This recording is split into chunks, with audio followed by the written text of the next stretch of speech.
Hi everybody, welcome to the LNROOM. I'm Tony Alden, and today in this episode 18 we're going to write a core Lightning plugin in Go, and the goal of that plugin is to register a method called myMethod to lightningd, such that when we call it with the parameters foo1 set to bar1 and foo2 set to bar2, and we start it with the option fooOpt equal to bar, we want the command to return that JSON object with the node ID of the node running the plugin, the option, the startup option, and also the parameters in the JSON object.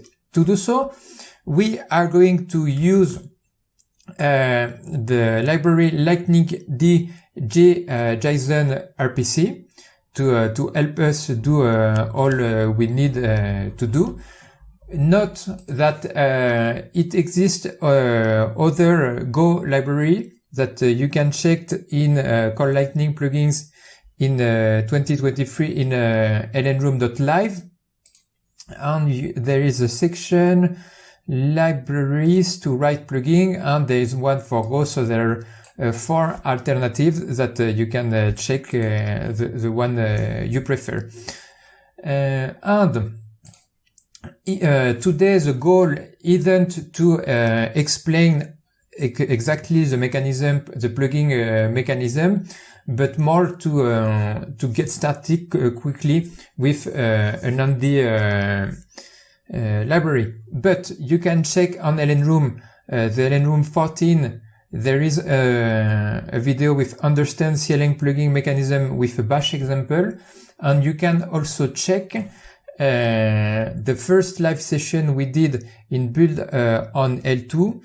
We do the same, but this time with a Python example. So if you need to understand better how it works, you can check those videos. Let's go. So before we write any code, maybe we can just have a look of the Core Lightning plugin system. It's always great to have an image of how it works. So when the plugin is started, it is started as it lives as a sub-process of lightningd, and it will communicate with lightningd as we can see here via pipe. And when lightningd wants to send a JSON-RPC request to the plugin, it writes via a pipe to the standard in stream of the plugin. And when the plugin needs to answer to a request from lightningd, it will do this by writing to its own standard output stream, which is piped to lightningd. So this is how the communication works.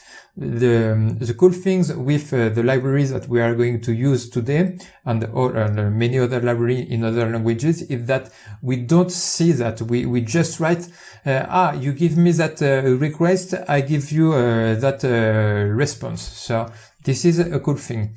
One thing to note is that when we start the plugin, lightningd sends us a get manifest request, and this is at that moment with that response where we say what we want to register. It can be a startup option, it can be a notification, it can be a JSON-RPC method, as we are going to do today.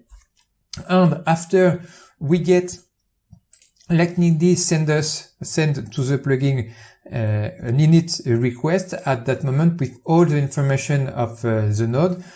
The plugin can do the thing that you want to do. This is at that moment where we have the information about the socket files used by lightningd, with which we can send a direct JSON request with the command, existing command in lightningd. So at that moment, the plugin have it.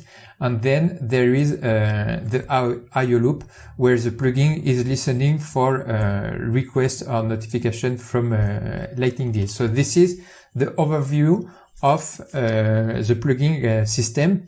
Now let's do our work. So maybe, do we have, no, we don't have a terminal. So we start a terminal. We can see right now there is a Lightning directory which contains the Lightning repositories. Already we have a main.go file that we're going to see, which contains the minimum we need to have a plugin running, thought it does nothing on my nodes.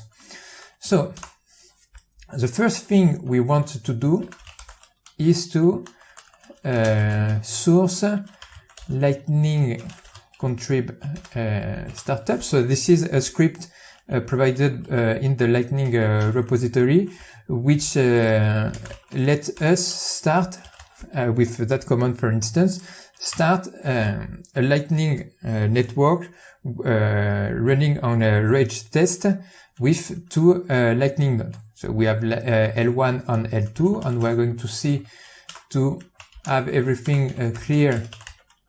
So what it is, L1-CLI is really Lightning CLI with the Lightning directory set to the first node, and this is the only one we are going to use today. We have that. Maybe we can, yes. So we can see the main file. So this is all we need to have a plugin running. So a sub-process of lightningd. It does nothing, but this is the first task. So the name of the package, the dependencies on the lightningd-gjson-rpc, the main function that first define a plugin from the plugin struct. We say that the plugin is dynamic, and then we run that plugin. So this is the release IO loop that we do to in that case also to answer to get manifest, to an init request, and to any other request that maybe lightningd will send us. So let's see how we can compile it and start it. So first thing first, go module mod init, and we are going to call it my plugin. The dependencies. So I have already everything installed, and we can see the file go mod. And we see, so module my plugin, I'm running a Go 1.19, the direct dependency and the indirect dependency. So here we are. Now let's compile it and start the plugin and see if it is really working. So we are going to call it the executable. We are going to call it my plugin. So it compile, and let's see if it works. So now we are going to let the node 1 start the plugin. So plugin start, and we have to pass the full path to my plugin. Okay, so it seems to have started. So we can check that we have a process for my plugin, and we see that we have this one. So this is running, but as we've said before, we do nothing. So we can do nothing. So we can't call any method right now. So okay. What is the first thing that we want to do is to see how we can define a JSON-RPC method, how we can write that with that library such that it will be registered in lightningd.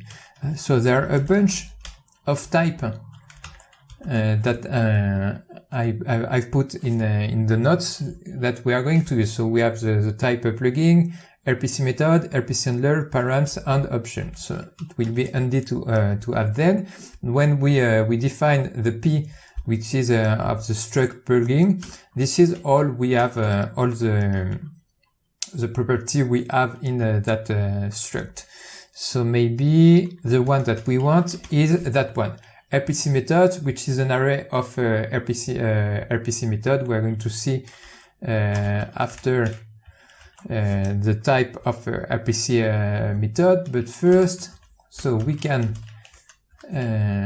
have this here like this, and as this is defined, this one is defined in the plugin, we have to do that, something like that.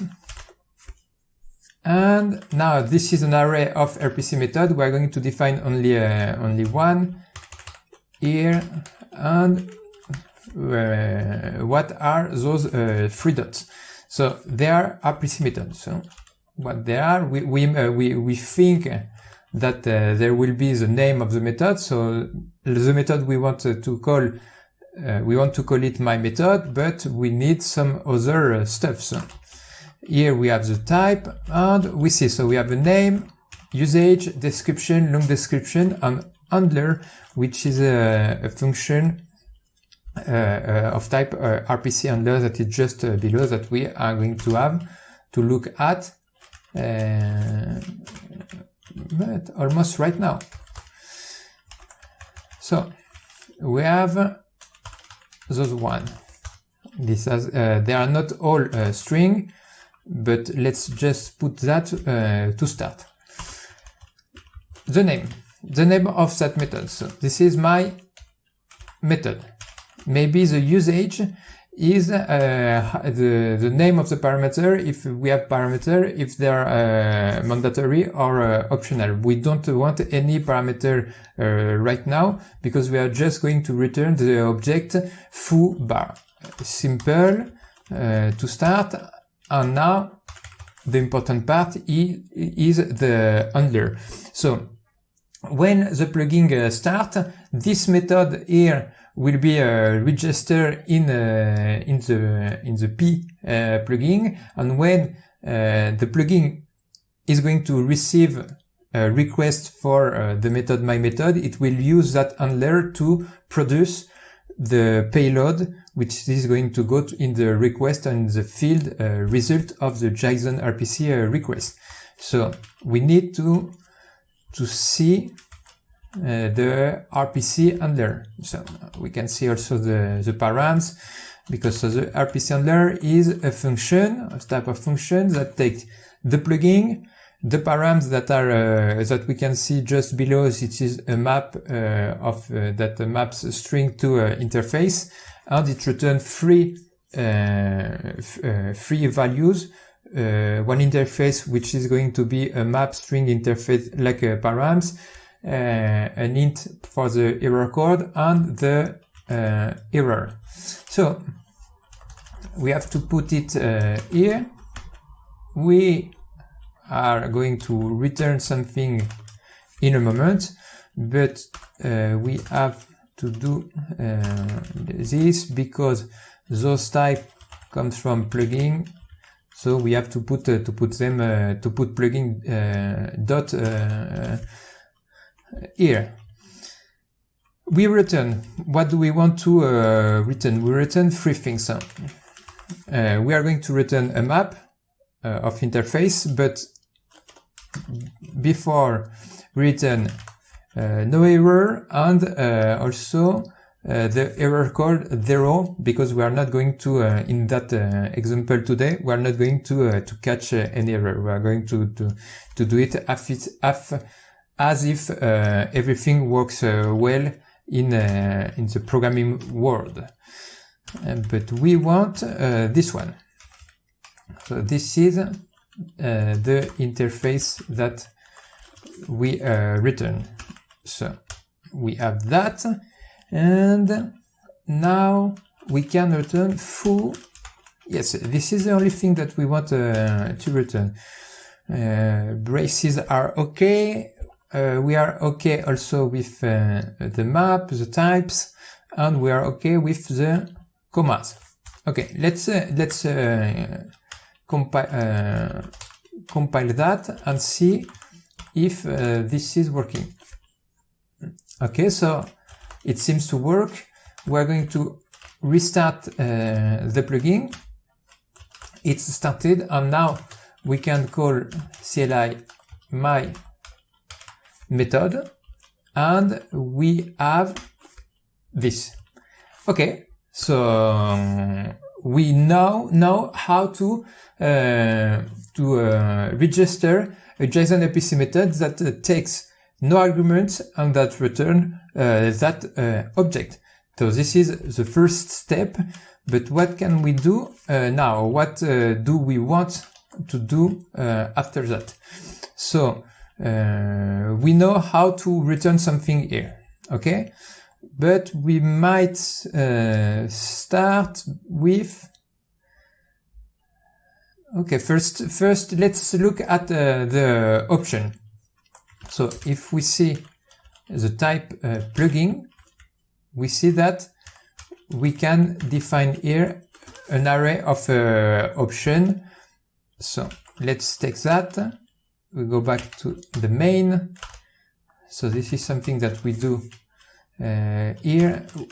We remember that option is defined in plugin, so we have to do that something. This is an array of option, and we can do something like that. So now we return that, and what do we want?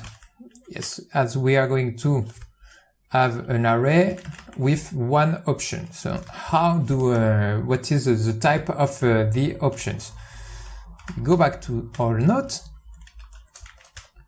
and we have the option that so to define an option, we need a name, a type, the default value, and a description. So this is what we are going to add here. So we do something similar that we've done before. So the description, we don't touch it. We want to call it foo ops. So this is the thing that we have in the first. If we go to our node, our goal is to start our plugin like that. And we see at the end, we have that option foo opt equal to bar. So this is why we are doing this like that. Foo opt of type string, and the default value, let's say it's bar done case. So everything is fine with the braces, commas.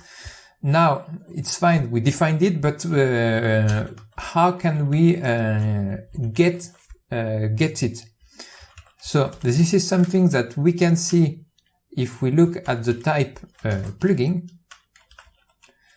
So in the type plugin, we have one field which is args, and that will contain all the startup option that we are going to define. So when the plugin received the init request, it sets all the startup option in that field args. So we can have it here, and we are going to call it foo opt equal the plugin args, and we want to get what do we want to get? So we want to get foo opt, and we want it as a string. And now we can return it if everything is going as we want. So in the field args, we have the method get that is defined on the interface, and we can get the foo underscore opt option as a string. Let's try that. So the goal now is to build my plugin, to start it again, and to call my method like that, And yes, we can, we have this, the foo opt with the default value. Let's try now if we start it with foo opt set to bar uppercase to see if it really works. So first we want to stop it. So we stop my plugin and we're going to start it with that first command line that we have in the note. And I will comment it right now. So we have -k is for key value pair in the command line. So we have the plugin, this is the command. The subcommand is set to start. We start the plugin, my plugin, with the full path here, and we set that option to bar uppercase. So let's see if we have something working. So at least it's started. And now, okay, so this is what we wanted. We know how to declare a startup option, and we know how to get the value of the startup option inside the handler of our JSON-RPC method. Cool. Let's go back to the main files, this one. So what we can do now, okay, let me think a moment, and we go back to our note. And yes, I think that the best thing to do right now is to get the CLI parameters. So the foo1 equal to bar1 and foo2 equal to bar2. Okay, fine. So this is what we want to return. So let's put this up. What did happen? Okay, so we have that. At least it seems to be something sensitive to do that. But as we are doing nested maps, we have to put this one here. So if we do that, we will have an object that we will return that object, but this is not what we want to do. We want foo1 and foo2 to be options that we retrieve. As we are not going to use foo opt, we comment it. And in the field usage, what we can set here are those CLI parameters. So with nothing, we are going to have one mandatory foo1 parameter, and we can have also one optional parameter like that. So we have them. Now those parameters are accessible in the arguments params of the handler function. And to get those value, we can do something like that. So foo1, we want the value, so we get it from the params. We've already seen how we get something from that interface, the type. So blah blah blah. We want foo1. Okay, so we want that one, and we want this to be a string. We do the same with foo1, we call foo2, and now we have to change the value here, and they are going to be those one. So let's see if we get everything correctly. So we have in the usage field foo option, foo mandatory, foo2 optional. In the parameasurement of the handler, we get foo1 and foo2 that we set those variables, and we use those variables in a nested map here with foo1 and foo2 with those values. This is what we want to have, and let's see if it works correctly. So now we have to build I missed it. We build it and we start it again. So we can start it anywhere like that. And we started it, and now let's make it fail. So how can we make it fail? CLI my method. Remember that we've said that we need a mandatory first argument. So we have that error, required parameter foo1 missing. Okay, this is what we wanted to see. Let's call it, let's pass that string. So we see it set, and the other, as there is nothing, we get nothings. We can pass a second one, which will be added in the JSON that we return, and we can also call this that way with the key pair, key value pairs like that. So everything is working as expected. If we go back to our note, we've seen how to get the option, how to get the CLI parameters. Now, one thing missing is the node ID of the node. So let's go to our plugin struct, and we see we have that field, client. So this implement RPC client with the node running the plugin with any node, but in that case, this is the node running the plugin, because when we receive the init request, we also receive the information to have the path of the RPC, the socket files, to talk to the node which start the plugin. So with that socket files, we can send request, and the request we are going to send right now is the getinfo commands to recuperate some information and to filter to just keep the ID. So it is called client. So let's go. A lot of stock. Let's write stuff. So we are not going to use foo1, foo2 right now. Neither we go back to the past no arguments to my method.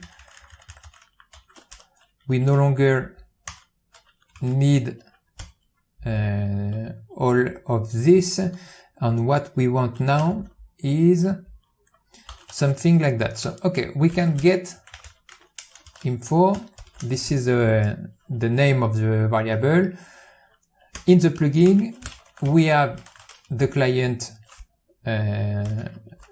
in which we can do a call to the getinfo method. So this is we are going to receive the same type of object with the same information as if we run lightning-CLI getinfo, and with that we are going to return node ID, and we want to filter getinfo. And what do I want to filter? We filter on the ID, and we want this as a string. Okay, so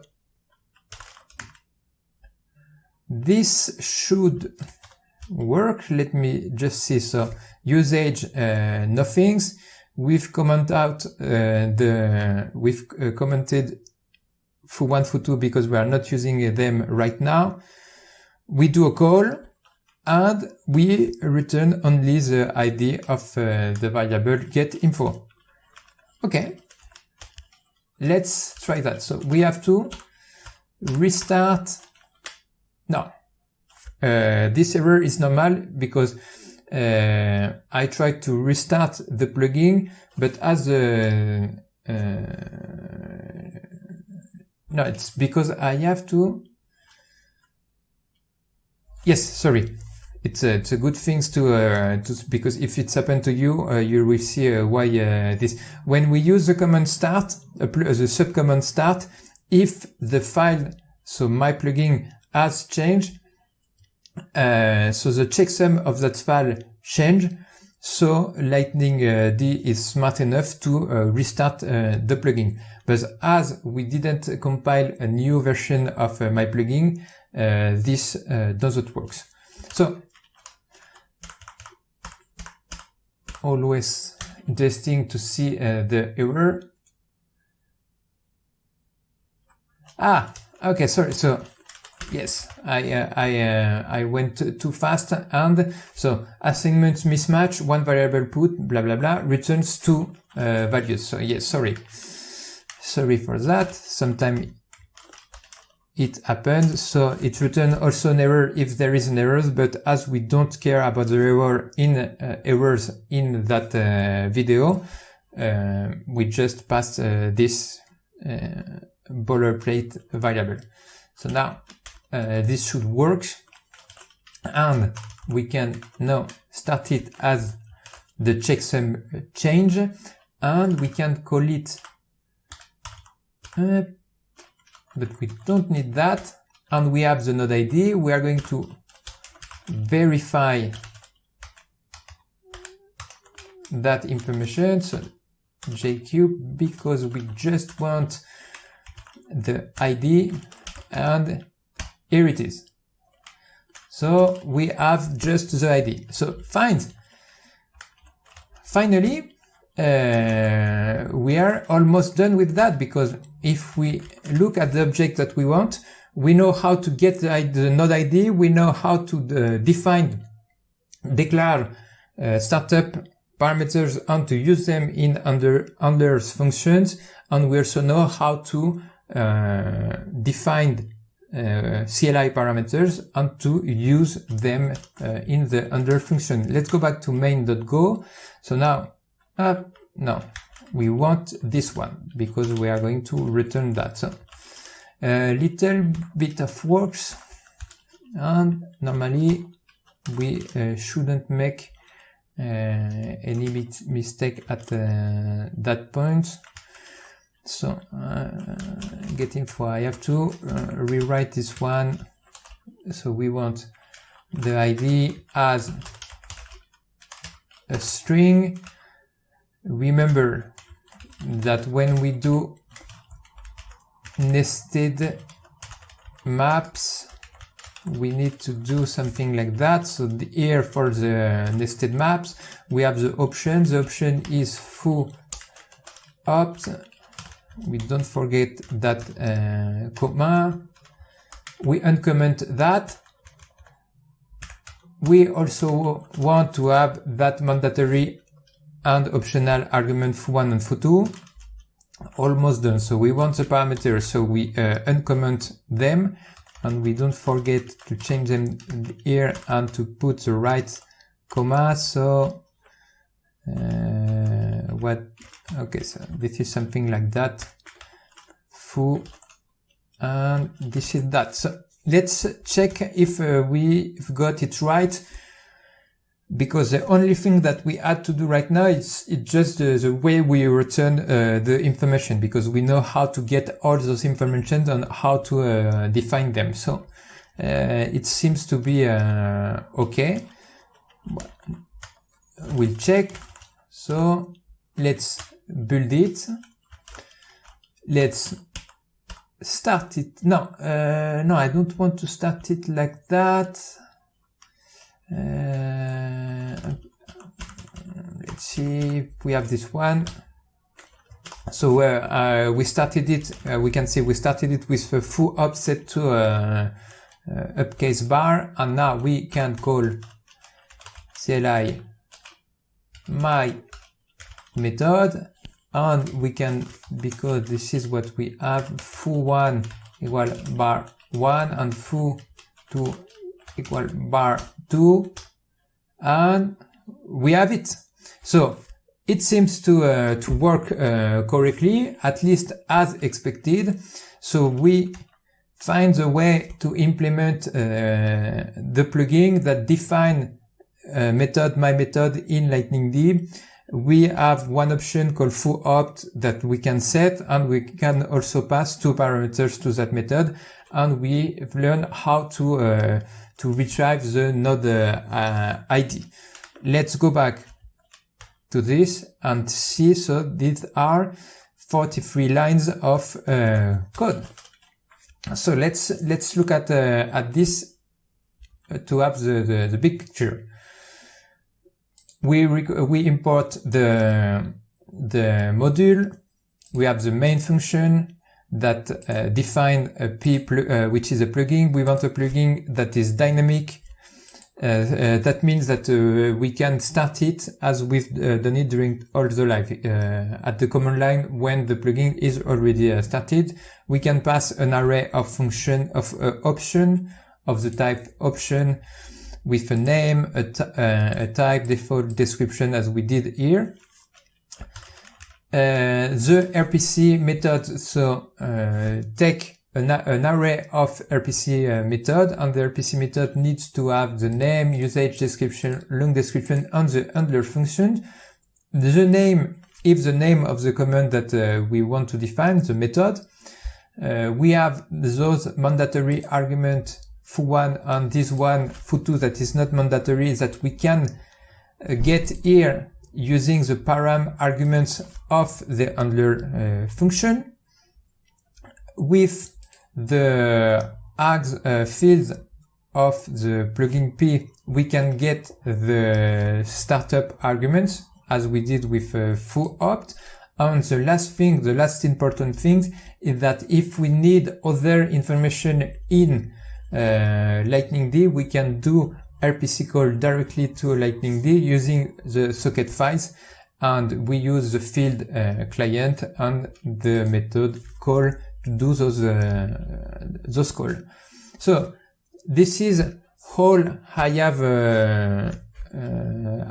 Just one thing. At the end, we run the plugin, so we have to do the IO loop.